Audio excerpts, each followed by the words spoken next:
তার শারীরিক উপস্থিতি বাংলাদেশের যে কোনো পরিস্থিতিকে চেঞ্জ করে দিতে পারে।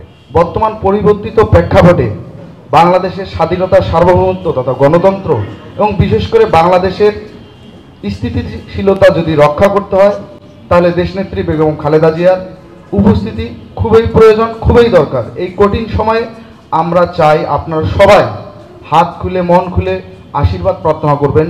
স্বয়ং ঈশ্বর যাতে দেশনেত্রী বেগম খালেদা জিয়ার উপর কৃপা বর্ষণ করে, করুণা বর্ষণ করে, উনি যাতে দ্রুত সময়ে আরোগ্য লাভ করে আমাদের মাঝে এসে এদেশের আবারও হাল ধরতে পারে। 5 আগস্ট পরিবর্তিত সময়ে খুবই প্রয়োজন। তিনি আমাদের মাঝে অতি দ্রুত সময়ের আরোগ্য লাভ করে বাংলাদেশের রাজনীতি, অর্থনীতি এবং সমাজনীতিতে হাল ধরবেন, এই বিশ্বাস, এই আশ্বাস, এই ভরসা রেখেই আমরা বাংলাদেশের ঐতিহ্যবাহী জগন্নাথ হলের হিন্দু বৌদ্ধ খ্রিস্টান সম্প্রদায়ের যারা আমরা বাসিন্দা আছি, তারা এখানে আমরা প্রার্থনা সভায় সমবেত হয়েছি। নির্বাচিত প্রধানমন্ত্রী, মা মাটি ও মানুষের নেত্রী, বাংলাদেশের স্বাধীনতা এবং সার্বভৌমত্বের প্রশ্নে আপোষহীন দেশনেত্রী বেগম খালেদা জিয়ার আশু রোগমুক্তি কামনায় বাংলাদেশের সর্বোচ্চ বিদ্যাপীঠ ঢাকা বিশ্ববিদ্যালয়ের ঐতিহ্যবাহী জগন্নাথ হল পরিবার কর্তৃক আয়োজিত আজকের এই প্রার্থনা সভায় সভাপতিত্ব করছেন ঢাকা বিশ্ববিদ্যালয়ের ঐতিহ্যবাহী হল জগন্নাথ হলের মাননীয় প্রাধ্যক্ষ জনাব দেবাশিস পাল স্যার। উপস্থিত আছেন মা মাটি ও মানুষের নেত্রী দেশনেত্রী বেগম খালেদা জিয়ার মাননীয় উপদেষ্টা মণ্ডলীর সদস্য,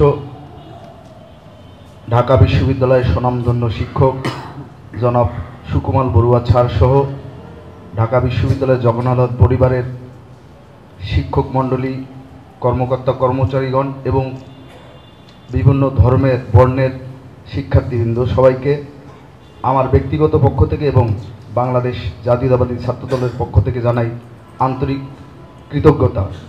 উপস্থিত সুধীবৃন্দ, আসলে এমন একজন ব্যক্তির রোগমুক্তি কামনায় আজকের এই প্রার্থনা সভা, যে ব্যক্তিটির সুস্থতা এবং দীর্ঘায়ু 5 আগস্ট পরিবর্তিত সময়ে খুবই প্রয়োজন।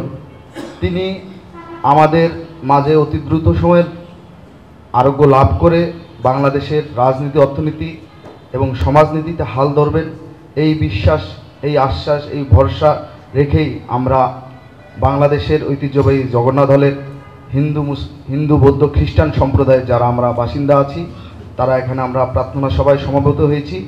আপনারা ইতিমধ্যেই জানেন আজকে আমাদের বাংলাদেশ জাতীয়তাবাদী ছাত্রদল কর্তৃক ঢাকা বিশ্ববিদ্যালয় কর্তৃক আয়োজিত আমাদের কেন্দ্রীয় মসজিদে একটি খতমে কোরআন এবং দোয়া মাহফিলের আয়োজন হয়েছে। ওখানেও ধর্মপ্রাণ মুসলিম ভাইয়েরা তাদের ধর্মীয় রীতি অনুযায়ী স্বয়ং সৃষ্টিকর্তার কাছে দেশনেত্রী বেগম খালেদা জিয়ার রোগমুক্তি কামনা করেছেন।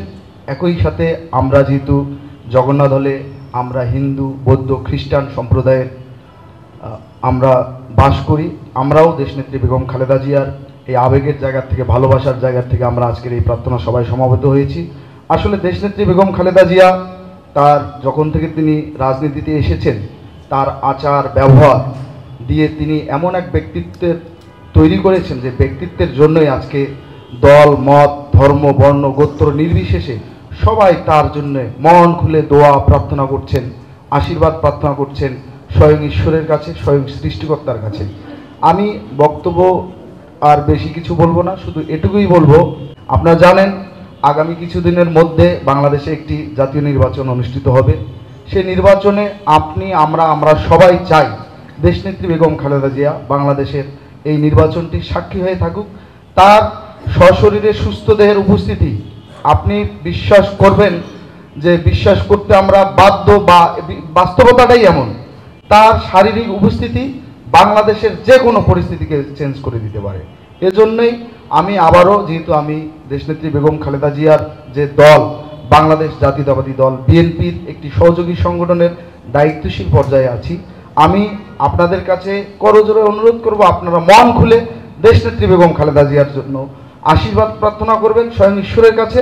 এই বলেই আমি আমার সংক্ষিপ্ত বক্তব্য শেষ করছি।